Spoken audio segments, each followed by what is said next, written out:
बाहरे ज़माने सतयुग त्रेता द्वापर में जिन्हें भगवान से भी ऊपर माना जाता था, मान सम्मान व सब प्रकार की सुख सुविधाएं उनके बेटे उन्हें देते थे, सेवा करते थे, आज्ञा का पालन करते थे। मगर आज कलयुग में उन माँ बाप की किस प्रकार से दुर्गति हो रही है, ये हम सब जानते हैं। 90% वृद्ध माँ बाप आज के समय दुखी हैं।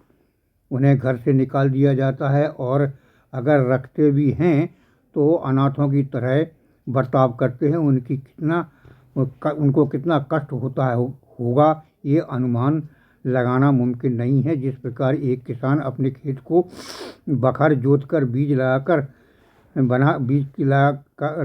लायक बनाकर बुवाई करता है, फिर उसमें खाद पानी देकर पोषण करता है और जब फसल पूर्ण तरीके से तैयार हो जाती है कि किसान की सारी लागत उसमें लग जाती है और उसी समय अगर ओले पड़ जाएं और सारी फसल नष्ट हो जाए तो किसान को दुख का कोई अनुमान नहीं लगा सकता है, क्योंकि उसका तो पूरा साल का समय व मेहनत पैसा उस फसल पर खर्च कर चुका था। इसी प्रकार एक मनुष्य अपनी सारी जवानी जमा पूंजी सब कुछ अपने बेटे के लालन पालन में खर्च कर चुका होता है और वह बुढ़ापे में वही बेटा उसे घर से बाहर निकाल देता है, दुख देता है। और आश्चर्य की बात तो ये है कि समाज के ठेकेदार, जनता के सेवक कहे जाने वाले नेता मंत्री कोई कुछ भी नहीं बोलते हैं, कोई उनकी मदद के लिए आगे नहीं आता है।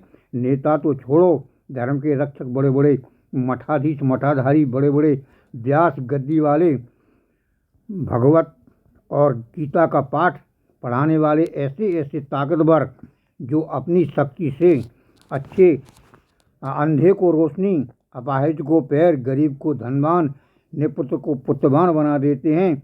मैंने देखा है कई धाम वाले अपने डंडे से, कई बाबा अपने हाथ से, कई बाबा अपने कंबल से, 10 साल से चारपाई पर पड़ा हुआ मरीज अपने लिए स्वयं पेशाब उठकर नहीं कर सकता, ऐसे मरीज को हाथ लगाकर या कंबल उड़ाकर या डंडा छुआकर तुरंत चला देते हैं।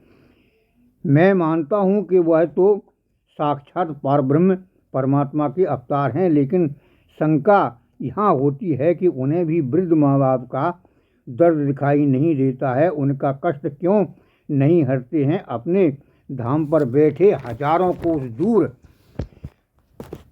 के मरीज बैठे बैठे ठीक कर देते हैं, तो उनके लिए यह काम कोई कठिन नहीं है। बड़े बड़े धाम, बड़े बड़े मंदिर वाले, बड़ा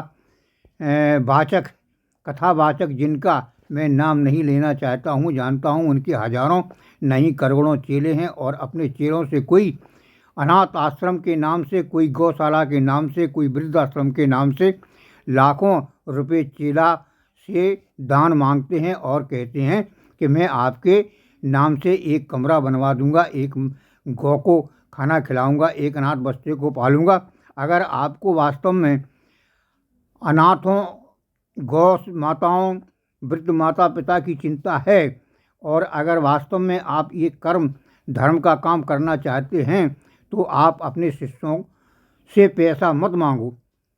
उनको बोलो कि मैं आपको अपना शिष्य जब बनाऊंगा जब आप अपने घर में एक गाय पालोगे और उसकी सेवा करोगे, अनाथाश्रम से एक बच्चे को गोद लोगे और अपने वृद्ध माँ बाप को घर से नहीं निकालोगे, अपने माँ बाप की सेवा करोगे, उनकी आज्ञा का पालन करोगे।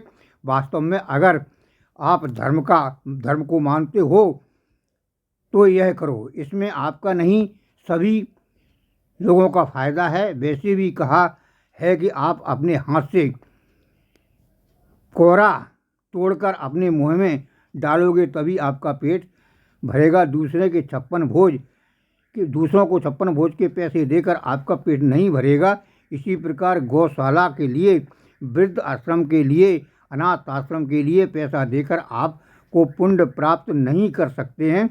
जो घर पर गौ माता की सेवा में, माँ बाप की सेवा में, अनाथ बच्चों के अपना कर पुण्य प्राप्त कर सकते हैं। इसलिए दोनों से ही मेरा करभद्र निवेदन है कि मेरी बात पर गौर करें।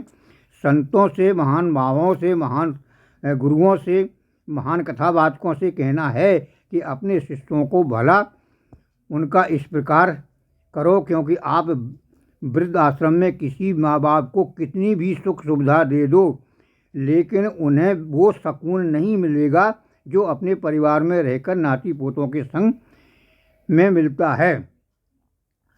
मैं गौ माता को ना अपना बच्चों को, न गौ माताओं को, न अनाथ बच्चों को, एक गाय एक शिष्य के पास रहेगी तो सेवा अच्छी होगी, और एक अनाथ बच्चा एक परिवार में रहेगा तो सुखी रहेगा। और मेरे प्रिय साथियों से कहना चाहता हूँ कि आप भी मेरी बात पर गौर करना और विचार करना।